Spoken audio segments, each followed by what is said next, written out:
其他義工咧，係咪聽講而家唔可以入場啊？即係淨係可以關愛隊。自發性嘅義工咧，就依度因為已經有關愛隊有其他紀律部隊嘅義工㗎啦，咁所以係啦，依度義工就夠嘅，咁啊自發性就會喺睇下其他地方去。即係自己去揾其他地方。係。就呢一度咧，就係淨係關愛隊嘅義工係咪咁樣啊？係啦，仲有其他紀律部隊嘅。咁點解其他義工唔理得嘅而家？咁呢個我都唔清楚。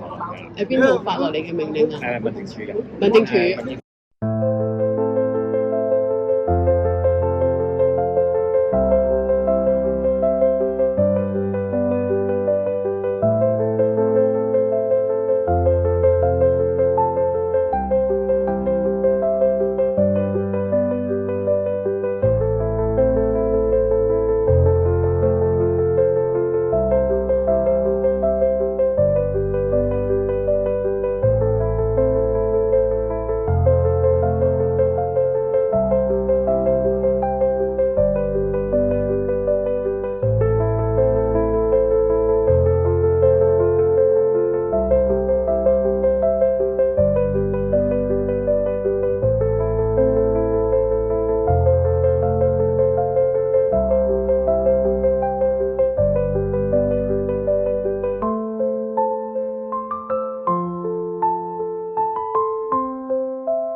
曾經係宏福苑立案法團顧問嘅區議員黃碧嬌亦都前嚟吊唁。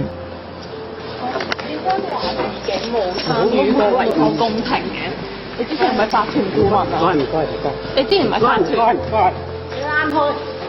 唔該啊。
意思係你係咪會唔好影啊佢？哦，OK，唔可以影係嘛？唔係記者唔可以影得。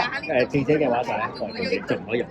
邊度外圍？即係呢度外圍係啦，但係哦，OK。同埋咧，我始終同埋其他義工咧，係咪聽講而家唔可以入場啊？即係淨係可以關愛隊。自發性嘅義工咧，就依度因為已經有關愛隊有其他紀律部隊嘅義工㗎啦，咁所以係啦，依度義工就夠嘅，咁啊自發性就會喺睇下其他地方去。即係自己去揾其他地方。係。就呢一度咧，就係淨係關愛隊嘅義工係咁樣咯。係啦，仲有其他紀律部隊嘅。咁點解其他義工唔理得嘅而家？咁呢個我都唔清楚啦。係邊度發落嚟嘅命令啊？民政處嘅。民政處。哦，即係話而家即係呢度淨係關愛隊可以幫啫。係啊，因為依家係民政處安排咗呢個地方幫啲市民去做啲登記啊、證件同埋啲嗰啲資助啊嗰啲成嘅。咁所以其他嘢咧，我哋都一概都唔係話太過清楚嘅。咁所以係啦，咁而家總之我哋如果你做採訪可以喺哦，就係呢啲關愛隊啦，係咪幫人嗰啲就係粉紅先生嗰啲？係啦。OK，清楚。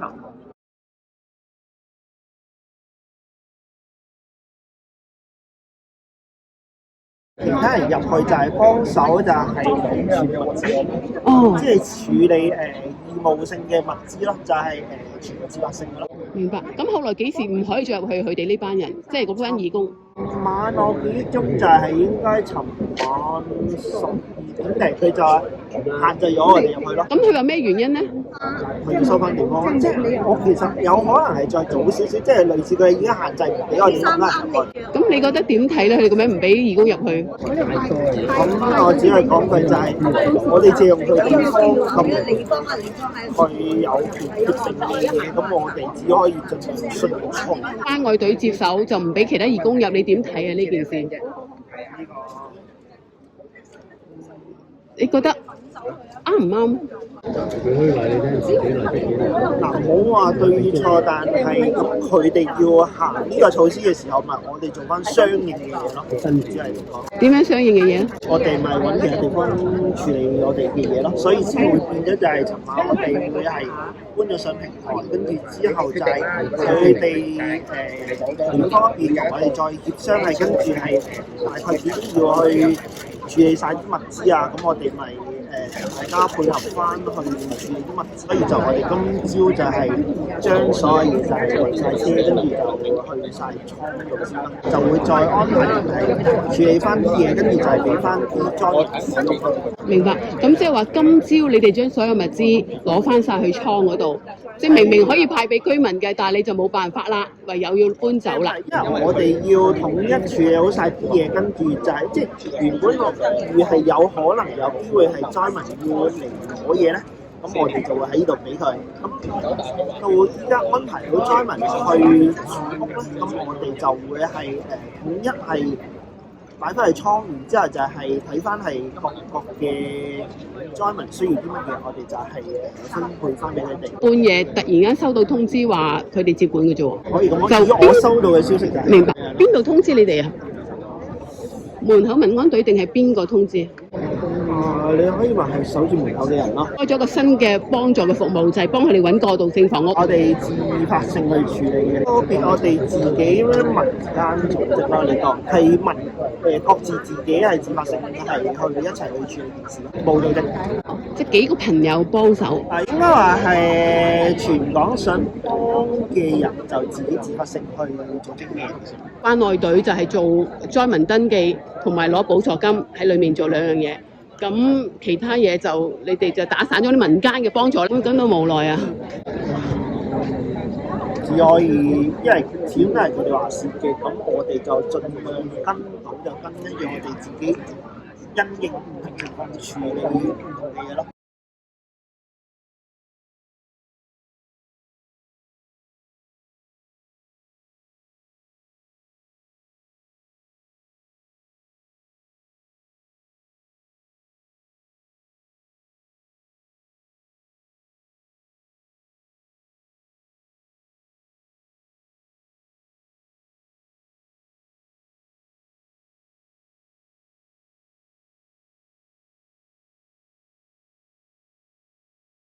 前日就開始喺度幫手，我哋全部都喺個會堂裏邊嘅，即係有物資幫手派物資啦。因為好多人唔知點樣入去，唔知裏邊有啲乜嘢，係啊，所以我哋就出嚟話俾即係啲人聽，我哋裏邊有啲乜嘢可以幫到佢哋啊，同埋我哋其實我哋呢啲攤牌全部都 set 晒喺裏邊嘅，因為好多人都唔知啊，即係有啲人可能就喺出邊徘徊，或者喺上面平台嗰度徘徊啊，好多都唔知道我哋裏邊有啲咩服務，所以反而我哋，所以我哋見好多其實唔同機構都有啲出嚟。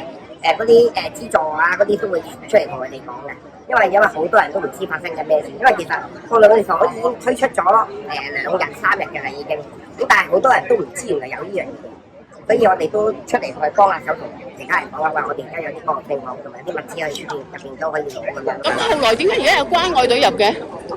關愛隊咧係有申請咗嘅入嚟之後，關愛隊就係啦，接手咗咁樣咯。係啊，你唔好出，一日突然間關愛隊落嚟接手啦，唔知發生咩事。咁落嚟可能係開頭都未關愛隊未落嚟，咁我哋都喺裏邊做緊嘢嘅。咁啊，關愛隊落嚟就好似係接收晒全部嘢，咁可能出邊又會趕嗰啲義工走啊，又問清楚你究竟喺度做緊乜啊？你冇咩嘢咧，佢都唔會俾你入去嘅。即係你冇任何職責喺裏邊咧，可能佢都唔係好想你喺裏邊幫手嘅。話有好多物資啦，係咪？可能有好多人喺度幫緊手啦，但係佢見到關愛隊大部分都係企門口多嘅。企門口咩意思啊？佢哋做啲咩？我都唔係好知佢哋係做啲咩，其實真係嘅。但係有1-2位關愛隊嘅人咧，都入喺嗰度嚟幫手啦。係咪大部分關愛隊嘅人都係好似列隊喺中間，唔知企咗喺度係做啲咩嘅？係啦，所以我哋都唔係好清楚嘅。我哋就都冇實質去探討過究竟佢哋喺度做緊咩。咁但係總之我哋有人入去嘅，可能會攔一攔你，入去做啲咩啊咁樣，係咪災民啊？唔係災民定係幫曬啲做咩？如果一般義工咧，即係可能呢頭其他義工咧都唔可以入去嘅，係啊。即係呢啲都係義工嚟㗎，唔應該。係啦，係呢啲都係義工咯，我諗就佢哋都唔可以隨便入去，即係除非我哋真係裏邊可能有個攤頭裏邊可能做緊嘢社工啦，或者係一啲NGO 嘅同工啦，嗰啲就可能會可以入去做嘢。係關愛隊嗰日就落嚟接手咯，接咗手就好似佢做啲咩咧，我哋就真係唔係太清楚啦。咁我哋都係照翻我哋自己嘢嘅啫喺度，係啦。關愛隊接手咗，咁佢比起義工嚟講有咩分別？義工幫到多啲定關愛隊幫到多啲咧？關愛隊裏邊可能佢指揮下啲交通啊嗰啲咁樣，指揮下啲人手啊咁樣啦。咁義工咧就其實真係幫手嘅，我見佢哋。係啊，咁冇辦法啦，可能需要辛苦班義工啦，可能義工可能就會調曬去平台嗰度幫手。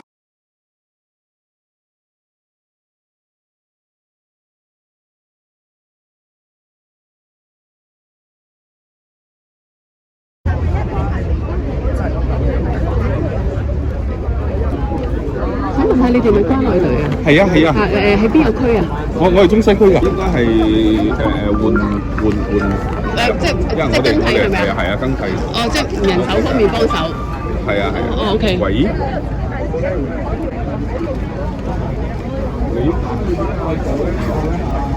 你過到去應該有人配合你啊！我呢個都唔知揾邊個，我都係要去打人先。差唔多。好多。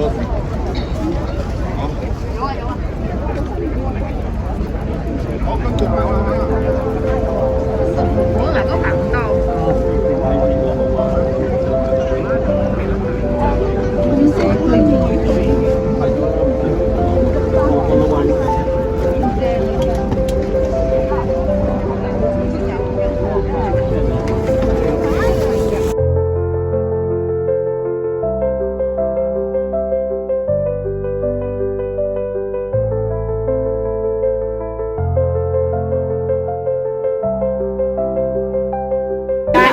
點解講到啲義工隊嘅？係點解要關愛隊先嘅？呢個呢，我真係好想請大家啦，可以明白。首先呢，喺呢啲事故發生嘅時候呢，民政處係有一個責任啦，為我哋受影響嘅居民呢，提供一個即時嘅一個地方呢嚟到去休息。所以我哋啦喺各區啦，當有事故發生嘅時候，我哋一定會馬上咧開一啲庇護中心嘅。而喺庇護中心裏邊嘅使用者啦，佢哋都係一啲喺今次裏邊就係一啲係受呢個火災影響嘅居民，佢哋已經受咗咁大嘅衝擊，屋企有咁大嘅即係轉變，我哋一定啦，我哋作為民政處啦，我哋都有責任啦，係保護佢哋嘅安全啦，保護佢哋嘅私隱啦，亦都要確保咧喺每一個庇護中心裏邊嘅秩序啦、安全啦，同埋咧嗰個衞生嘅。不過咧喺網上咧都有好多流傳，甚至一啲謠言咧，就係話我哋嘅中心，我哋嘅本來我哋協助嘅民政處嘅同事啊，或者我哋嘅關愛隊咧，係可能咧就對於有其他使用者咧係有唔禮貌啦。不過我哋查過，正如我今朝已經喺另外一個場合度講啦，我哋係冇人報警，冇人報過警，警方亦都證實咗佢哋冇收到呢啲任何嘅報案記錄。咁啊，希望大家咧唔好輕信，喺呢個時候咧，大家其實應該要團結一齊，就去幫我哋嗰啲受影響嘅居民，因為佢哋之後咧，佢哋仲有好多事咧，佢哋係要面對。當然政府係一定會提供一切所適切嘅支持。而喺呢一度咧，我係要再次多謝社會各界同我哋一齊咧去努力，去幫助我哋所有嘅市民嘅。